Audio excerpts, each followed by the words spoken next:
But anyway, Nicholas Zaharakos, this is a first. I'm presenting you with a perfect attendance award. Really,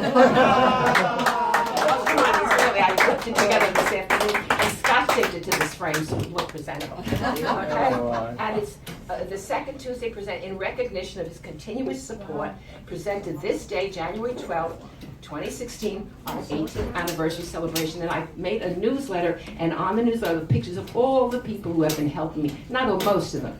So I'm going to turn the mic over to Nicholas, and then we'll start with the features, and we'll try to squeeze in as many as we can.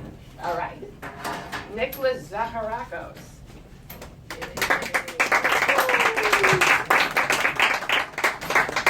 Can you hear me okay? Yes. All right. Good to go. My father was baptized Stavros, but some people knew him as Steve, and other people knew him as Charlie. But to his 7 kids, he was always just Pop. I know you're going to find this very hard to believe that a man with Greek blood in him would end up owning a restaurant. But he did. It was the Z&T Luncheonette on Flatbush Avenue next to the Loews Kings movie theater. Actually, they were his landlord.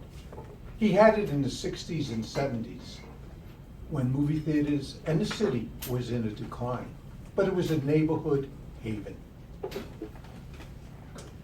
Well, Pop was tall, had a nice mustache, kind of good looking, and had standout ears. So women of a certain age would mimic and tease him. I'd like another cup of coffee, Clocker Gable. Oh, Clocker Gable. On the triples, Rosie, on the triples, my father would say. Pop had 2 rites of passage for his 5 boys and his 2 girls. We were all introduced to the restaurant business. Not one of us made it a career choice. When we entered our 2nd decade, he would take us fishing on the Dorothy B out of Chipset Bay.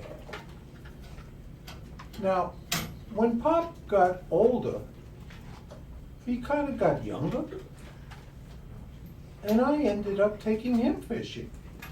He was too sick to work, and he had to give up his restaurant. I remember one beautiful day out of Captree. I took him on the company-sponsored fishing trips. It's a beautiful, quiet, peaceful day out of Captree. Son of a Mitchell! Oh, Pop was poor. A free-loading crab had the audacity to eat his bait. Oh. With his Triple E work shoes, he crushed that thing, and he tossed it over. Obviously, the captain saw it and didn't like it.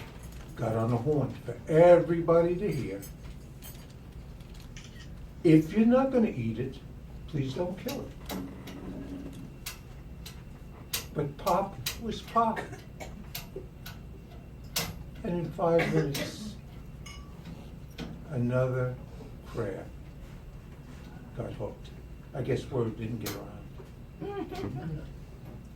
So Pop, like a 10-year-old mischievous boy, looked to see that the captain wasn't looking. And he gave this crab capital treatment, punishment too. Oh, Pop, this is for you. I go fishing for the halibut.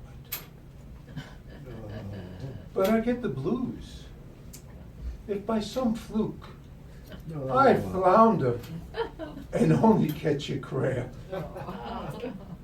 Well, to any of you sharks, shrimps, stingrays, or jellyfish out there who don't dig my well of an epic, this old seahorse, as endless as the waves, proclaims, frankly, my dear, I don't give a clam. Oh, my God. Rest in peace, Pop.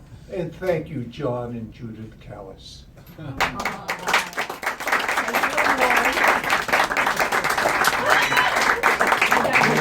I need drinks to escort me? Oh, yes, definitely. Thanks for listening. That was so much fun.